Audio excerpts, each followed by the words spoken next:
Welcome to Smart Stock Watch. Today is October 20th, 2025, and we're diving into Crown Holdings' third quarter earnings report. Joining us is John, our senior analyst from Smart Stock Watch. John, Crown Holdings has just released their Q3 2025 results. Can you give us a brief overview of the company and the highlights from this report? Thank you. Crown Holdings is a leading global supplier of rigid packaging products. In their Q3 2025 report, they announced a significant turnaround with a diluted EPS of $1.85 compared to a loss of $1.47 in the same quarter last year. Their adjusted EPS increased by 13% to $2.24, surpassing the forecasted $1.98. They also returned over $400 million to shareholders and achieved their long-term adjusted net leverage target of 2.5x. Revenue and profitability overview. Let's delve into the financials.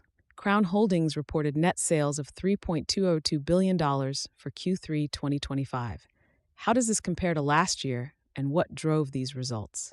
Net sales increased from $3.074 billion in Q3 2024, primarily due to a 12% volume growth in European beverage and favorable foreign currency translation.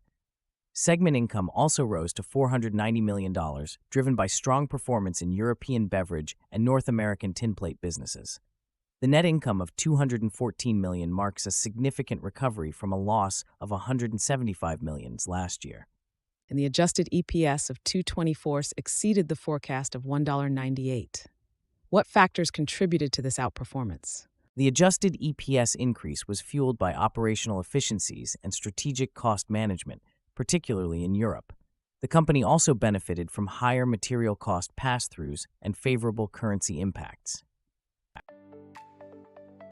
Operational efficiencies and future outlook. John, Crown Holdings has shown impressive operational efficiencies this quarter. Can you elaborate on the key areas of growth and their future outlook? Absolutely. The 12% volume growth in European beverage was a standout, leading to a 27% increase in European segment income. Looking ahead, Crown Holdings has raised its full-year EPS guidance to a range of $7.70 to $7.80, with an expected free cash flow of approximately $1.0 billion. Achieving their long-term leverage target of 2.5x also positions them well for future growth and shareholder returns. What are the company's strategic priorities moving forward? They are focused on maintaining a strong balance sheet, optimizing operational efficiencies, and returning excess cash to shareholders through dividends and share repurchases. The company is also keen on capitalizing on growth opportunities in the European and Middle Eastern markets. CEO and CFO insights.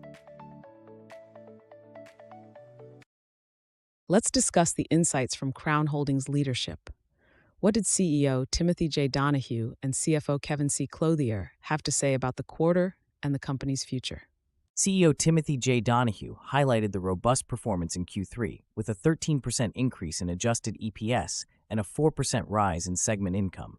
He emphasized the company's commitment to a strong balance sheet and shareholder returns. CFO Kevin C. Clothier announced an increase in the full-year EPS guidance, reflecting confidence in their continued strong operating results.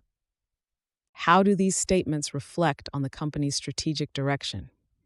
Both leaders are optimistic about the company's trajectory, focusing on operational excellence and financial discipline. Their statements underscore a commitment to sustainable growth and value creation for shareholders. Key takeaways. In summary, Crown Holdings has delivered a strong Q3 performance with significant improvements in profitability and strategic financial management. Their increased full-year guidance and robust free cash flow outlook are promising for investors. Thank you for joining us, John, and thank you to our viewers for watching.